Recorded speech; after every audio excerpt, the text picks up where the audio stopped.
Hello, class of 2015. I am so honored to be here today. Dean Khurana, faculty, parents, and most especially graduating students, thank you so much for inviting me. The senior class committee, it's genuinely one of the most exciting things I've ever been asked to do. I have to admit, primarily because I can't deny it, as it was leaked in the WikiLeaks release of the Sony hack, that when I was invited, I replied, and I directly quote my own email, "Wow, this is so nice.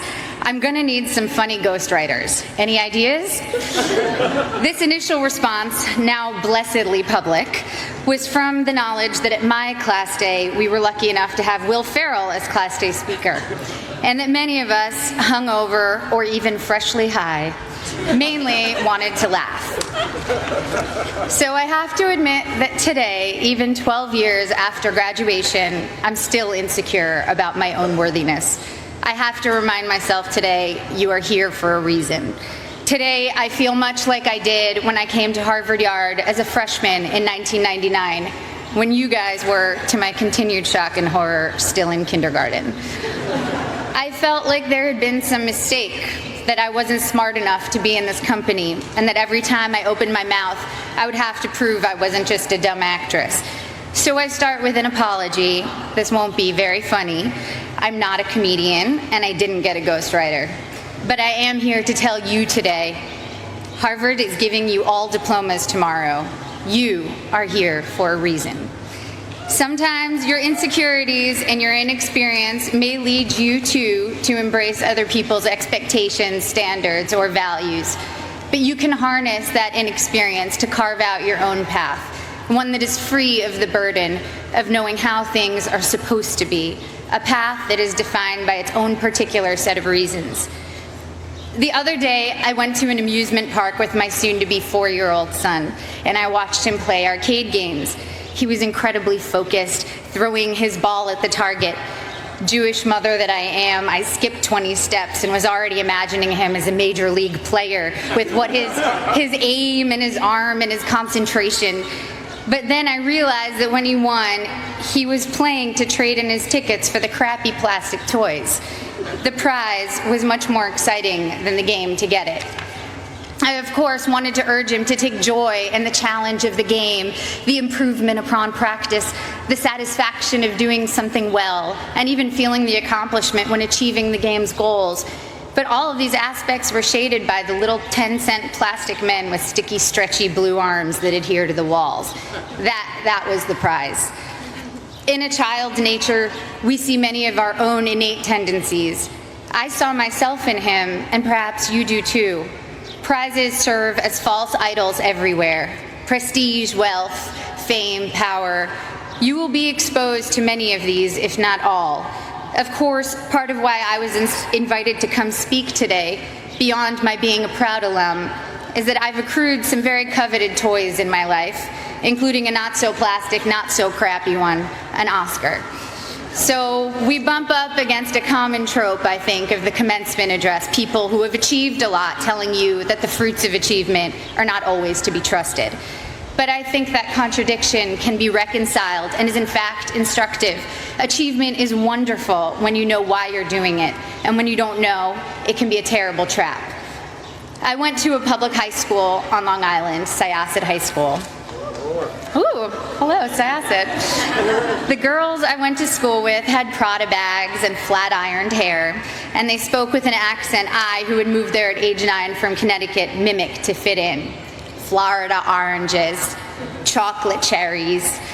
Since I'm ancient and the internet was just starting when I was in high school, people didn't really pay that much attention to the fact that I was an actress. I was known mainly at school for having a backpack bigger than I was and always having whiteout on my hands, as I hated seeing anything crossed out in my notebooks. I was voted for my senior yearbook most likely to be a contestant on Jeopardy, or code for nerdiest. When I got to Harvard, just after the release of Star Wars Episode 1, I knew I would be starting over in terms of how people viewed me. I feared people would assume I had gotten in just for being famous, and that they would think I was not worthy of the intellectual rigor here. And they would not have been far from the truth. When I came here, I had never written a 10-page paper before. I'm not even sure I'd written a 5-page paper. I was alarmed and intimidated by the calm eyes of fellow students who came here from Dalton or Exeter, who thought that compared to high school, the workload here was easy. I was completely overwhelmed and thought that reading 1,000 pages a week was unimaginable, that writing a 50-page thesis was just something I could never do. I had no idea how to declare my intentions. I couldn't even articulate them to myself. I'd been acting since I was 11, but I thought acting was too frivolous and certainly not meaningful. I came from a family of academics and was very concerned with being taken seriously. In contrast to my inability to declare myself, on my first day of orientation freshman year, 5 separate students introduced themselves to me by saying, "I'm going to be president. Remember I told you that." Their names, for the record, were Bernie Sanders, Mark Rubio, Ted Cruz, Barack Obama, and Hillary Clinton. In all seriousness, I believed every one of them. Their bearing and self-confidence alone seemed proof of their prophecy, where I couldn't shake my self-doubt. I got in only because I was famous. This was how others saw me. It was how I saw myself. Driven by these insecurities, I decided that I was going to find something to do at Harvard that was serious and meaningful, that would change the world and make it a better place. At the age of 18, I had already been acting for 7 years and assumed I'd find a more serious and profound path in college. So freshman fall, I decided to take neurobiology and advanced modern Hebrew literature because I was serious and intellectual. Needless to say, I should have failed both. I got B's for your information, and to this day, every Sunday, I burn a small effigy to the pagan gods of great inflation. But as I was fighting my way through Aleph Bet Yehoshua in Hebrew and the different mechanisms of neural response, I saw friends around me writing papers on sailing and pop culture magazines, and professors teaching classes on fairy tales and the Matrix. I realized that seriousness for seriousness' sake was its own kind of trophy, and a dubious one, a pose I sought to counter some half-imagined argument about who I was. There was a reason I was an actor. I love what I do. And I saw from my peers and my mentors that that was not only an acceptable reason, it was the best reason. When I got to my graduation, sitting where you sit today, after 4 years of trying to get excited about something else, I admitted to myself that I couldn't wait to go back and make more films. I wanted to tell stories, to imagine the lives of others, and help others do the same. I had found, or perhaps reclaimed, my reason. You have a prize now, or at least you will tomorrow. The prize is a Harvard degree in your hand, but what is your reason behind it? My Harvard degree represents for me the curiosity and invention that were encouraged here, the friendships I've sustained, the way Professor Graham told me not to describe the way light hit a flower, but rather the shadow that the flower cast.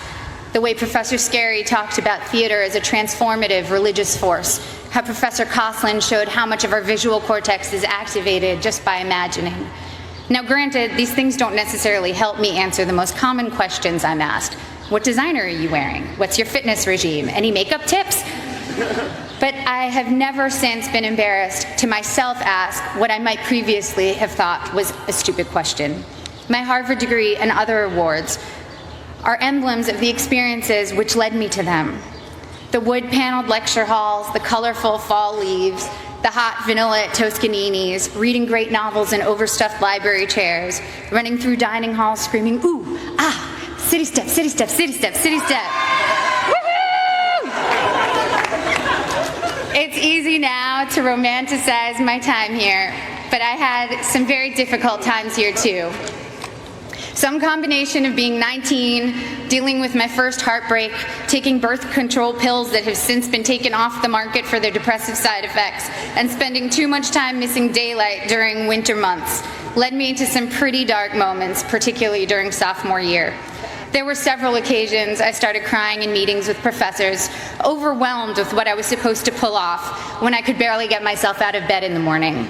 Moments when I took on the motto for my schoolwork, done, not good. If only I could finish my work, even if it took eating a jumbo pack of Sour Patch Kids to get me through a single 10-page paper. I felt that I had accomplished a great feat. I'd repeat to myself, done, not good. A couple of years ago, I went to Tokyo with my husband and I ate at the most remarkable sushi restaurant. I don't even eat fish, I'm vegan, so that tells you how good it was. Even with just vegetables, this sushi was the stuff you dream about. The restaurant had 6 seats. My husband and I marveled at how anyone could make rice so superior to all other rice. We wondered why they didn't make a bigger restaurant and be the most popular place in town.